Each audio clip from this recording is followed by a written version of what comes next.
こんにちは。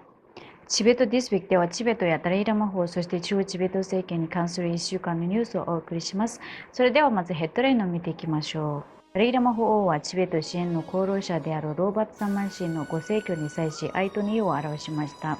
弁罰に出席大臣はドイツとワシントン DC を訪問し、各地で公務を行いました。チベット人学生向け夏季文化体験プログラムがサラカレッジで終了しました。中央チベット政権の各事務局長が新たな担当分野の職務を引き継ぎました。今週も慈悲の年を祝う各地のイベントを報告します。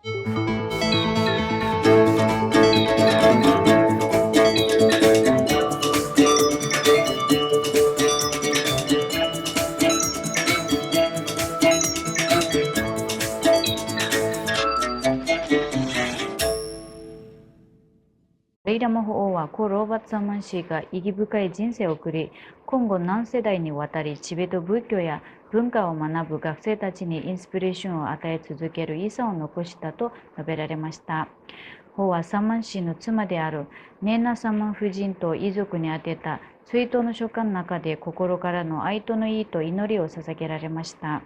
法はかつての温かい友情を回想しつつ、仏教学者としてチベット語の卓越した能力をはじめ、サマン氏の知識は実に驚くべきものでした。彼はその知識を教え子たちだけでなく、著作や教えを通じて広く世界の人々に分かち合うことにその生涯を捧げましたと述べられました。そして最後に人類への奉仕を通じて生涯にわたり積み重ねた功徳が来世において実を結ぶだろうと締めくくられました。弁罰に出席大臣はローバット・サマン教授の逝去に際し、ネナ・サマン夫人に対して心からの哀悼の意を表しました。出席大臣はメッセージの中で、西洋におけるチベット仏教の最も重要な擁護者の一人であり、ダライラマ法14世の生涯にわたる友人でもあった同志を失ったことへの深い悲しみを表明しました。そしてサンマン教授によるチベット仏教研究への先駆的な貢献、チベットの大義に対する揺るぎない支援、そして学識、慈悲、奉仕という普及の遺産を称えました。弁罰に出席大臣は中央チベット政権及びチベット人を代表して遺族に対し祈りと哀悼の意を伝え、サマン教授の意思が今後も次世代にインスピレーションを与え続けると述べました。チベット亡命議会のドマツリ定款議長もサマン教授の逝去に対し深い哀悼の意を表し、私たちはサマン教授の死を悼むと同時に学官、奉仕、そして人類の精神的遺産の保存に捧げられたその素晴らしい生涯を称えます。サマン教授の意思は学者、実践者、そしてより慈悲深い世界の実現に尽力するすべての人々にこれからもインスピレーションを与え続けるでしょうと述べました。インドのナレンドラ・モディ首相も遺族に弔意を表し、ローバット・サマン氏をインドの生涯にわたる友人と称えました。国際チベットキャンペーン会長のリチャード・ギア氏は、親しみを込めてローバット氏を愛称するボブと呼び、ボブはチベットの人々とダレイラマ法の揺るぎない友人であり、たゆまぬ支援者でした。ニューヨークのチベットハウスを共に設立したことで、私たちはチベット文化の奥深さ、そして今日まで続く中国による侵略と占領の実態について多くの人々の認識を広めるために多大な貢献することができましたと述べました。著名な仏教学者、活動家、教育者、居住家であり、ニューヨークのチベットハウスの共同創設者であったローバット・サマン氏は2026年6月16日、ニューヨーク州ウッドストックにて84歳で逝去しました。ダライラマ法の生涯にわたる友人であり、法からチベット仏教の僧侶として得度を受けた最初の西洋人であるサマン氏は、チベット文化の保存とアメリカにおける仏教の普及に生涯を捧げました。先週、中央チベット政権のペンバツリン主席大臣は、ドイツで長年にわたりチベットを支援してきた支援者らと会談しました。6月12日には、ベルリンで開催された国際ウイグルフォーラムにおいて、東トゥキスタン、チベット、台湾、試される国際社会のレッドラインと題したパネル討論会に参加しました。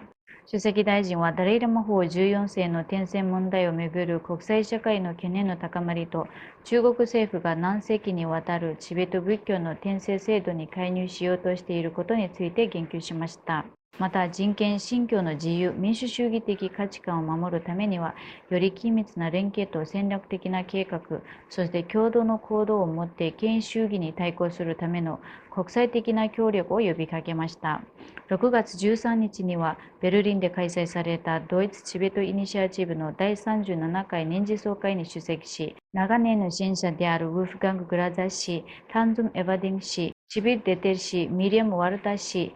モアニー・モニケン氏、ティネ地域代表、国連人権擁護担当官のプンゾクトプゲル氏、ドイツチベット人コミュニティ会長のトゥンドゥブ・ドゥンガー氏らも出席し、この節目を祝いました。この会合で主席大臣は、チベットの各機関の最も重要な責務の一つは、チベット自由運動の重責を自ら担うことであり、些細な問題を法に持ち込むべきではないと述べました。また、来月91歳を迎える法が、今なお人類への奉仕に生涯を捧げていることに言及しました。特に若い世代のチベット人に対し、自らの歴史、言語、文化遺産を学び、守るよう呼びかけ、チベットの未来は政治的な働きかけだけでなく、チベット人としてのアイデンティティと歴史的真実を次世代へ継承できるかどうかにかかっていると強調しました。ドイツを拠点とするドイツチベットイニシアチブは1989年に設立され、チベット人の自決権とチベットにおける人権擁護を訴える活動を続けています。非営利団体として約2000人の会員とドイツ全土に50の地域ボランティア支部があります。主席大臣はベルリンでの日程終了の後、ディネチュキ代表及びプンゾクトフゲ氏と共にフランクフルトを訪問し、現地チベット人コミュニティから温かい歓迎を受けました。6月15日にはフランクフルトで長年のチベット支援者であるローラン広報氏、ディータ・バネー氏、フランク・アウト氏らとの昼食を兼ねた戦略協議を開催しました。会合ではダレイ・ラマ法の健康状態及び今後の転戦問題、変化する国際情勢、そして国際舞台でチベット問題を前進させるための方策について意見が交わされました。また、米国におけるチベット問題特別調整官の任命など、チベット支援をめぐる最近の国際的な動向についても協議されました。主席大臣は、志を同じくする国々の協力強化により、チベットに関する法的措置や国際決議がさらに前進することへの期待を示しました。今回のドイツ訪問は主席大臣にとって第2期政権発足後、インド国外への初の公式訪問となりました。現在は公務を継続するため米国に滞在しています。ワシントン DC ではまずチベット事務所において、米国連邦議会で新法案、チベットの未来を確保する法案を提出したジン・マッガバン下院議員事務所の幹部スタッフと会談しました。また、ワシントンのチベット事務所において、ナムギャルチュルプ代表及び国際チベットキャンペーンのチームから説明を受けました。会談では、共通の優先課題や現在の人権擁護活動、政策レベルでチベット問題を前進させるための戦略について協議しました。さらに、連邦議会議事堂として知られるキャピトルヒルでは、下院歳出委員会の国務対外活動及び国連計画書委員会のマリオディス・バラット議員の専門スタッフであるジミー・マコミキ氏と会談し、チベット関連の歳出問題、主要な懸念事項及び資金配布の優先順位について話し合われました。また、チベット事務所にて、ラジオフリーアジア及び Voice of America チベット語放送局の幹部から説明を受け、両機関の放送活動やチベット向け情報発信の取り組み、そしてチベット及び周辺地域への自由な情報流通を確保する重要性について協議が行われました。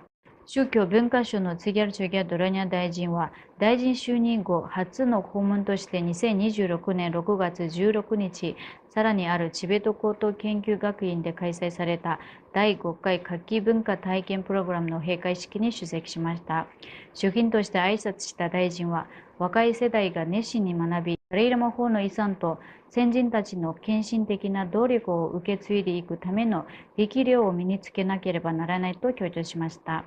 また、世界中の人々から広く尊敬と称賛を集めているチベット人の価値観、行動様式、道徳的気質を守り続けることの重要性を訴えました。この夏季文化体験プログラムの主な目的は、インド及びネパールの私立学校で学ぶチベット人学生が、チベットの文化、アイデンティティ、社会、そしてチベット問題に対する理解を深めることと同時に、より広範なチベット人コミュニティとのつながりを強化することです。今年は16名の学生が参加し、このプログラムを成功裏に終了しました。今週中央チベット政権の第17期内閣の下で配置された各部署において多くの事務局長がそれぞれの新たな職務に就任しました。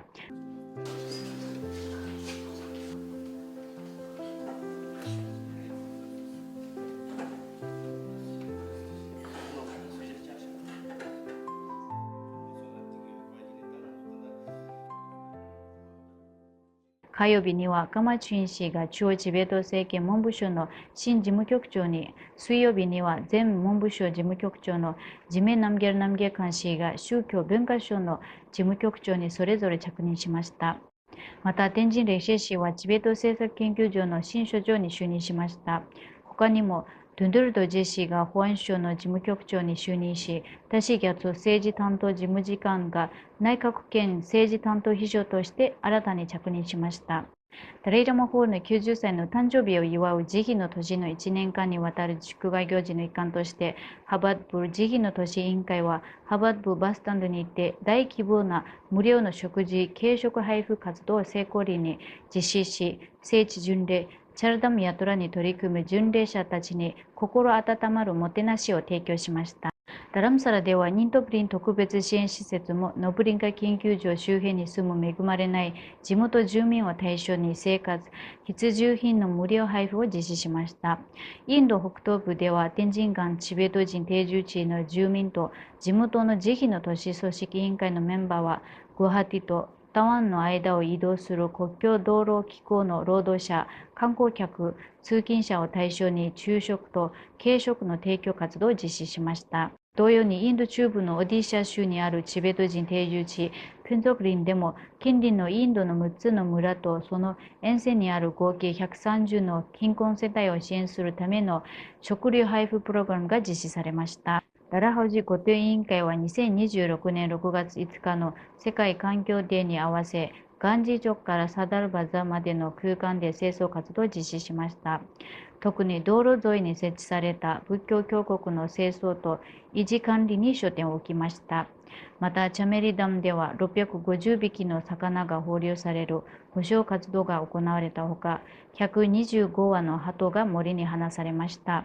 これで今週のニュースは以上です。チベットテレビをご覧いただきありがとうございます。